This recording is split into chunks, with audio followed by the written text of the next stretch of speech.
support and cooperation he has given to the transition process, he has made it possible for us to show the world that despite the perceived tension in the land, we can be a united people, capable of doing what is right for our nation.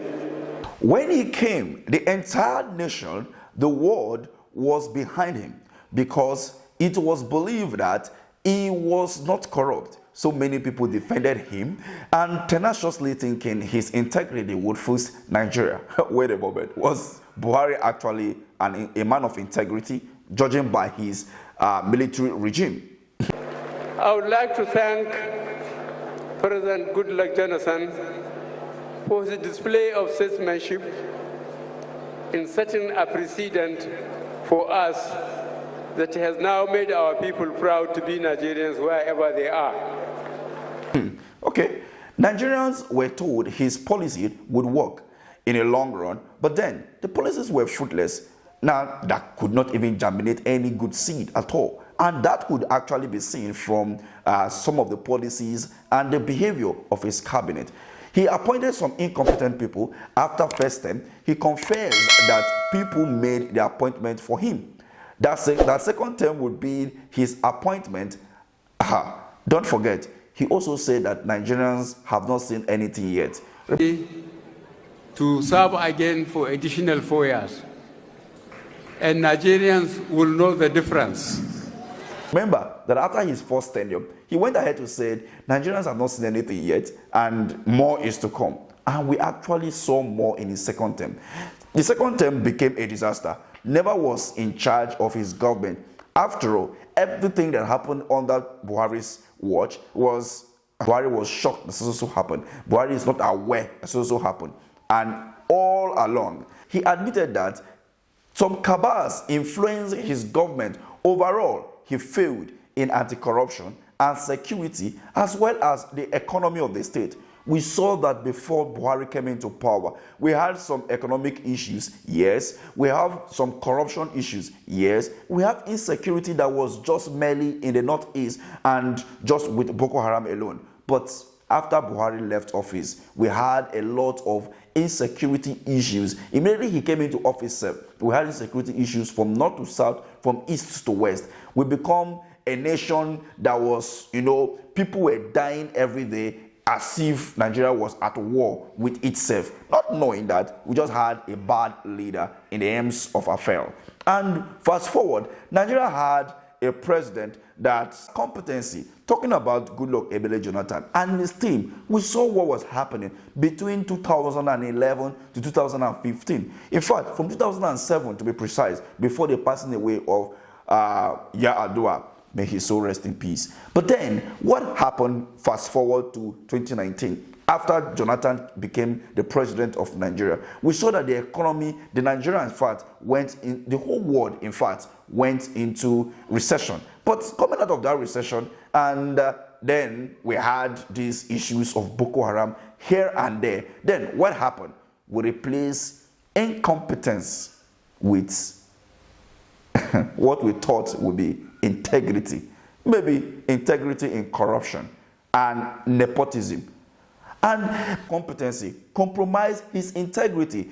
Hence, he was able to produce corruption at the highest level. Nepotism and insecurity, name them. We have all those things under the watch of Muhammadu Buhari.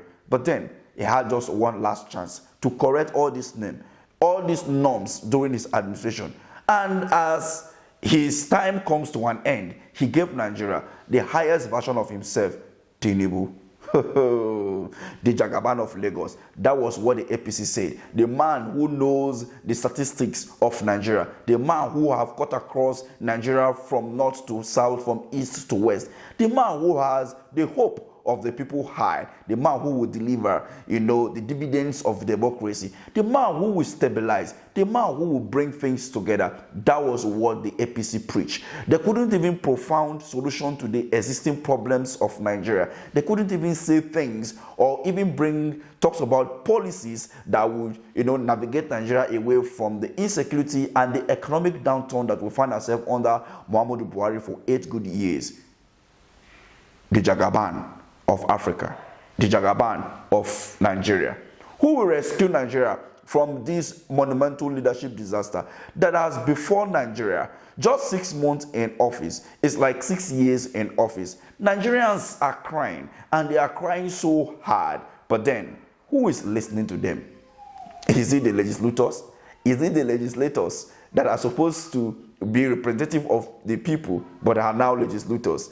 But then, no one seems to listen to them at all. They called him Jagaban. Now, the country has turned Jaga. The 2024 budget has been passed by the National Assembly yesterday in an uncommon way. You know, when we have an uncommon Senate president, what do you expect? Nigeria will again suffer for the next 12 months. Wait a minute. 12 months of another suffering is waiting for Nigeria. Because those who are supposed to be legislators, the people's representative, are no longer legislators, but what? They are now legislators. They have turned to legislators and have added over 1 trillion naira to the budget that the people rejected because of why? The budget was anti-people. Anti-people's budget. Well, a budget that was filled with a lot of luxurious life, you know, not in any way, no policy in any way to like say, okay, fine, we find ourselves, we are a bankrupt nation, and this is the kind of loan that have been accumulated by the past administration, and we are ready to, reduce our expenses in order to match up with our repayment of this loan, as well as save this country from the inevitable doom that awaits the nation.